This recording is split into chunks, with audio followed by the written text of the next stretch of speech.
আসসালামু আলাইকুম ওয়া রাহমাতুল্লাহি ওয়া বারাকাতুহু। প্রিয় দর্শক, আশা করি আল্লাহর রহমতে আপনারা সকলেই ভালো আছেন।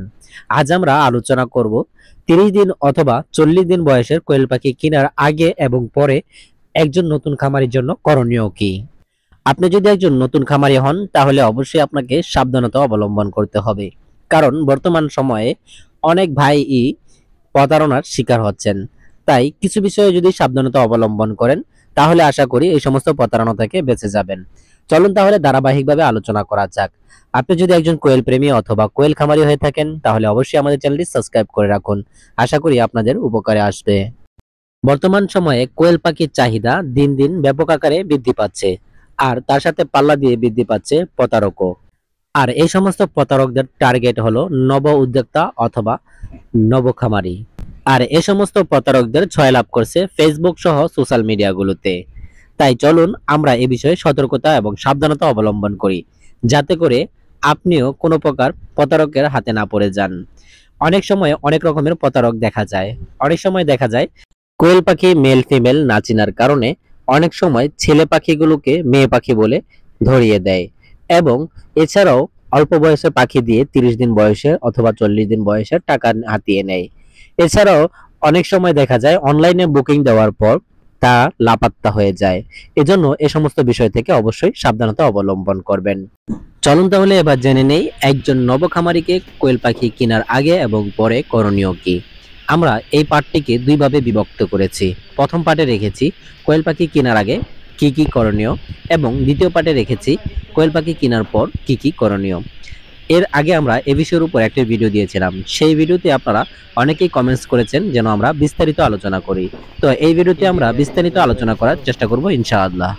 আপনারা যারা কোয়েল পাখি দিয়ে খামার শুরু করতে চান তারা অবশ্যই কোনো খামার থেকে কোয়েল পাখি সংগ্রহ করবেন। আপনারা অনেকেই আছেন যারা বাজার থেকে কোয়েল পাখি সংগ্রহ করে তারপর খামার করতে চান। এটি একটি মারাত্মক ভুল, কারণ বাজারের মধ্যে রোগ বিমারি সহ এবং ছাড়া মিশ্রিত পাখি থাকে। যদিও আপনি বাজারের যে পাখিগুলো সংগ্রহ করেছেন আপনার পাখিগুলো যদিও সুস্থ হয়, কিন্তু তার পাশেই অসুস্থ পাখি থাকার কারণে আপনার খামারেও অসুস্থতা বিরাজ করতে পারে। তাই সর্বোচ্চ চেষ্টা করবেন কোনো খামারি থেকে কোয়েল পাখি সংগ্রহ করার জন্য। অনলাইনে পাখি কেনা থেকে বিরত থাকুন। অনেকেই অনলাইনে পাখি কিনতে গিয়ে প্রতারণার শিকার হচ্ছেন। সর্বোচ্চ চেষ্টা করবেন পাখিগুলো কেনার ক্ষেত্রে নিজে খামারে গিয়ে যাচাই বাছাই করে তারপর পাখি সংগ্রহ করতে। পাখি সংগ্রহ করার সময় ছেলে মেয়ে নির্ণয় করে নেবেন, এবং আপনি কত পিস ছেলে পাখি সংগ্রহ করবেন এবং কত পিস মেয়ে পাখি সংগ্রহ করবেন তা আগেই উল্লেখ করে নেবেন। আপনি যদি শুধু ডিম উৎপাদন করার জন্য কোয়েল পাখি সংগ্রহ করেন তাহলে 100 পিস মহিলা কোয়েল পাখির সাথে 5 থেকে 6টি পুরুষ কোয়েল পাখি হলেই যথেষ্ট। আর যদি আপনি ডিম থেকে বাচ্চা উৎপাদন করার জন্য কোয়েল পাখি সংগ্রহ করেন তাহলে প্রতি 3 পিস মহিলা কোয়েল পাখির সাথে একটি করে ছেলে পাখি রাখবেন। এই হারে অনুপাতে আপনি গণনা করে তারপর কোয়েল পাখি সংগ্রহ করবেন। এবং কোয়েল পাখিগুলো সংগ্রহ করার সময় আপনি আপনার খামারে আনার জন্য যে সমস্ত বস্তু দিয়ে কারি করবেন, অর্থাৎ ক্যারেট অথবা জুড়ি, তার মধ্যে পর্যাপ্ত পরিমাণ জায়গা রাখবেন। অনেক খামারি ভাই আছেন যেখানে অপর্যাপ্ত পরিমাণ জায়গার কারণে অনেক সময় পাখিগুলো মারা যায়, আর অনেক সময় দেখা যায় পাখিগুলো মারা না গেলেও পাখিগুলো অসুস্থ হয়ে যায়, আর এই অসুস্থতা কেটে উঠতে বেশ সময় ব্যয় হয়ে যায়। এজন্য কারি করার সময় অবশ্যই পর্যাপ্ত পরিমাণ জায়গা নিয়ে পাখিগুলোকে কারি করবেন, যেন পাখিগুলো স্বাভাবিকভাবে সুস্থ অবস্থায় আপনার খামারে যেতে পারে। এবং অনেকেই বাসের নিচে যেই গ্যারেট আছে সেখানে দিয়ে রাখেন, সেই জায়গাটিও অধিক পরিমাণ গরম হওয়ায় অনেক সময় পাখি মারা যায়। এজন্য অবশ্যই সাবধানতা অবলম্বন করবেন। পাখি সংগ্রহ করার পূর্বেই আপনি খামার প্রস্তুত করে নেবেন। আপনার খামারে যত পিস পাখি লালন পালন করবেন তার জন্য পর্যাপ্ত পরিমাণ জায়গা আগেই প্রস্তুত করে নেবেন। এবং পাখি লালন পালন করার জন্য যে সমস্ত তৈজসপত্র আছে, অর্থাৎ পানির পাত্র, খাবারের পাত্র, খাবার, এই সমস্ত বিষয়গুলো আগে থেকেই প্রস্তুত রাখবেন। পাখিগুলো যখন দূর থেকে সংগ্রহ করে আপনার খামারে নিয়ে আসবেন তখন অবশ্যই যত দ্রুত সম্ভব পাখিগুলোকে ছেড়ে দেওয়ার চেষ্টা করবেন, যাতে করে পাখিগুলো গরম না হয়ে যায় অথবা দুর্বল না হয়ে যায়। পাখিগুলোকে ছেড়ে দেওয়ার পর সর্বপ্রথম তাদেরকে গ্লুকোজ বেড মিশ্রিত পানি প্রদান করুন, অথবা ওরস্যালাইন পানি প্রদান করুন। ওরস্যালাইন 1.5 লিটার পানিতে সমপরিমাণ আকারে গুলে তারপর তা খাবার পানির সাথে মিশিয়ে কোয়েল পাখিগুলোকে খেতে দিন। এতে করে আপনার কোয়েল পাখিগুলো দ্রুত পিপাসা মুক্ত হবে এবং কোয়েল পাখির জার্নি করার কারণে যে সমস্ত গ্লানি আসবে সেই সমস্ত গ্লানিগুলো সহজেই কেটে যাবে ইনশাআল্লাহ। এরপর আপনি 20 মিনিটের ভিতরে দেখতে পাবেন আপনার পাখিগুলো পানি পান করে তারা নির্দিষ্ট জায়গায় চলে যাচ্ছে। যখন আপনি দেখবেন পাখিগুলো পানি পান করার পিপাসা মিটে গেছে, তখন পানিগুলো সরিয়ে আবার নতুন করে ফাসবেট মিশ্রিত পানি অথবা নাপার সিরাপ মিশ্রিত পানি প্রদান করুন। এতে করে আপনার পাখিগুলো দূর থেকে জার্নি করে আসার কারণে যে সমস্ত শরীর ব্যথা, জ্বর অথবা দুর্বলতা হতে পারে তা সহজেই কেটে উঠবে ইনশাআল্লাহ। ফাসবেট মিশ্রিত পানি অথবা নাপা মিশ্রিত পানি থাকবে 3 ঘন্টা। 3 ঘন্টা পর আবার নর্মাল পানি প্রদান করুন। এভাবে এই নিয়মে নাপা কোর্স চলবে 3 দিন পর্যন্ত। 3 দিন পর যদি আপনি দেখেন আপনার পাখিগুলো স্বাভাবিকভাবে সুস্থ আছে, তাহলে তো আলহামদুলিল্লাহ। আর যদি পাখিগুলোকে কিছুটা দুর্বল মনে হয় তাহলে আরও 2 দিন অর্থাৎ 5 দিন পুরো করে নেবেন। এবার চলুন খাবারের বিষয় নিয়ে আলোচনা করা যাক। খাবারের ক্ষেত্রে অবশ্যই সোনালী স্টেটার খাবারটি প্রদান করবেন। ভালো মানের ফিড প্রদান করবেন যাতে করে আপনার পাখিগুলো সুস্থ এবং সবল থাকে। অনেকেই বাজারে নর্মাল খাবারগুলো প্রদান করে থাকেন, যার ফলে পাখিগুলো পরিপূর্ণ হৃষ্টপুষ্ট না হওয়ায় ডিম আসতে দেরি হয়। আবার অনেকেই ভুল করে ব্রয়লার স্টেটার খাবার খাইয়ে থাকেন। ব্রয়লার স্টেটার খাবারের মধ্যে অতিরিক্ত প্রোটিন থাকার কারণে কোয়েল পাখির দেহে চর্বি জমে যায় এবং এ সমস্ত চর্বি জমে যাওয়ার কারণে কোয়েল পাখির ডিম প্রদান করতে অনেক সময় নেয় এবং অনেক ক্ষেত্রে দেখা যায় কোয়েল পাখির দেহে চর্বি জমে যাওয়ার কারণে কোয়েল পাখিগুলো ডিমই পারে না। এজন্য অবশ্যই সোনালী স্টেটার খাবার প্রদান করবেন এবং ব্রয়লার স্টেটার খাবার প্রদান করা থেকে বিরত থাকবেন। অনেকেই আছেন যারা আবার লেয়ার 1 খাদ্যটি প্রদান করে থাকেন। লেয়ার 1 খাদ্যে পরিপূর্ণ প্রোটিন না থাকায় কোয়েল পাখিগুলো পরিপূর্ণ সুস্থ না হওয়ায় কোয়েল পাখিগুলো দুর্বল হয়ে যায় এবং এই সমস্ত দুর্বলতা পরিপূর্ণ না কাটার কারণে কোয়েল পাখিগুলো ডিমে আসতে দেরি হয়।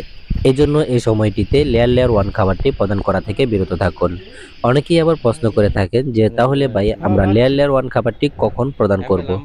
লেয়ার 1 খাবারটি প্রদান করার সঠিক নিয়ম হলো যখন আপনার পাখিগুলো 50% পরিমাণ ডিম চলে আসে তখন আপনি লেয়ার 1 এবং সোনালী স্টেটার দুইটা মিক্স করে প্রদান করুন এবং প্রাথমিক অবস্থাতে সোনালী স্টেটার বেশি থাকবে এবং লেয়ার 1 কম থাকবে। আস্তে আস্তে আপনি লেয়ার 1 বাড়িয়ে দিয়ে 75% এবং সোনালী স্টেটার 25% নিয়ে আসবেন। এভাবে যদি সর্বদা লালন পালন করতে থাকেন তাহলে আপনার পাখিগুলো পর্যাপ্ত পরিমাণ প্রোটিনের পাশাপাশি সুস্থ থাকবে এবং ইনশাআল্লাহ আল্লাহ চাইতো দীর্ঘ সময় পর্যন্ত আপনার পাখিগুলো ডিম প্রদান করবে। অনেকেই আছেন শুধু সোনালী স্টেটার খাবারটি ব্যবহার করে থাকেন। এতে পরিপূর্ণ পুষ্টি না থাকায় কোয়েল পাখিগুলো প্রাথমিক অবস্থায় ডিম প্রদান করলেও দীর্ঘ সময় পর্যন্ত ডিম প্রদান করতে সক্ষম হয় না। এজন্য সর্বদা চেষ্টা করবেন 75% লেয়ার 1 এর সাথে 25% সোনালী স্টেটার খাবার প্রদান করতে। এতে করে আপনার পাখিগুলো থাকবে সুস্থ সবল এবং ডিম প্রদান করবে দীর্ঘ সময় পর্যন্ত। এরপর থেকে আপনার পাখির বয়স যখন 40 অথবা তার থেকে বেশি হবে তখন আপনার পাখিগুলো যদি সুস্থ এবং সবল থাকে তখন থেকেই আস্তে আস্তে ডিম প্রদান করা শুরু করবে। প্রাথমিক অবস্থায় 1-2টি করে ডিম প্রদান করবে। আস্তে আস্তে আপনার পাখিগুলো সমস্ত পাখি ডিম প্রদান করতে শুরু করবে। এই সময়টিতে আপনি ইসেল এবং ক্যালপ্লেক্স এই দুটি ওষুধ ব্যবহার করতে পারেন। ইসেল ব্যবহার করার মাধ্যমে আপনার পাখির ডিমের যে রাস্তাটি আছে সেই রাস্তাটি সচ্ছল করবে এবং পিচ্ছিল করার কারণে সহজেই তার ডিম প্রদান করতে পারবে এবং ক্যালপ্লেক্স ব্যবহার করার কারণে আপনার পাখিগুলোর যদি কোনো প্রকার দুর্বলতা থাকে তাহলে সে সমস্ত দুর্বলতাগুলো কেটে উঠবে ইনশাআল্লাহ। ইসেল এবং ক্যালপ্লেক্স ব্যবহার করার নিয়ম হলো প্রতি 1 লিটার পানিতে 1 মিলি পরিমাণ ইসেল খাবার পানির সাথে মিশিয়ে সকালবেলা খেতে দিবেন এবং ক্যালপ্লেক্স প্রতি 1 লিটার পানিতে 2 মিলি পরিমাণ খাবার পানির সাথে মিশিয়ে রাত্রেবেলা খেতে দিবেন। এই সময় আপনার পাখিগুলোকে যদি দুর্বল মনে হয় তাহলে AD3 এই ওষুধটি ব্যবহার করতে পারেন। এই ইসেল এবং ক্যালপ্লেক্স চালাবেন প্রাথমিক অবস্থায় 5 দিন, পরবর্তীতে 15 দিন পর পর 3 দিন করে ক্যালপ্লেক্স এবং ইসেল চালিয়ে দিবেন। একটি বিষয় লক্ষণীয়, আপনার পাখিগুলো যখন ডিমে আসবে তার থেকে 7 থেকে 8 দিন পূর্ব মুহূর্তে পাখিগুলো প্রচুর পরিমাণ খাবার খাবে এবং ডিমে আসার 3 থেকে 4 দিন পূর্ব থেকে পাখিগুলো ওই রকম আর খাবার খাবে না এবং পাখিগুলোর এক প্রকার নাড়াচাড়া বন্ধ হয়ে যাবে, পাখির শরীর ভারী হয়ে আসবে এবং পাখিগুলো অল্প পরিমাণ খাবার খাবে। এ সময়টিতে ঘাবড়ানোর কিছুই নেই। অনেক নবখামারি আছেন যারা এ সময়টিতে অনেক ঘাবড়ে যান। আসলে যখন পাখিগুলো ডিমে আসবে তখন পাখিগুলোর শরীর ভারী হয়ে যায় এবং সে সময়টিতে পাখিগুলো খাবার কম খায়। তো বন্ধুরা, আজ এ পর্যন্তই। দেখা হচ্ছে অন্য কোনো ভিডিওতে। ততক্ষণ পর্যন্ত ভালো থাকুন, সুস্থ থাকুন। আপনাদের যদি কোয়েল পাখি প্রয়োজন হয় তাহলে আমাদের সাথে যোগাযোগ করতে পারেন। আমাদের যোগাযোগের ঠিকানা ঢাকা, নারায়ণগঞ্জ ২৫০০। আমাদের ফোন নাম্বার 01623690243। আল্লাহ তাআলা সমস্ত খামারি ভাইদের দিলের নেক মাকসাদগুলো পূরণ করুক এবং সচ্ছলতা দান করুক এবং খামার দিয়ে বড় ধরনের উদ্যোক্তা হওয়ার তৌফিক দান করুক। এ প্রত্যাশায় শেষ করছি আজকের আয়োজন। আসসালামু আলাইকুম ওয়া রাহমাতুল্লাহি ওয়া বারাকাতুহু।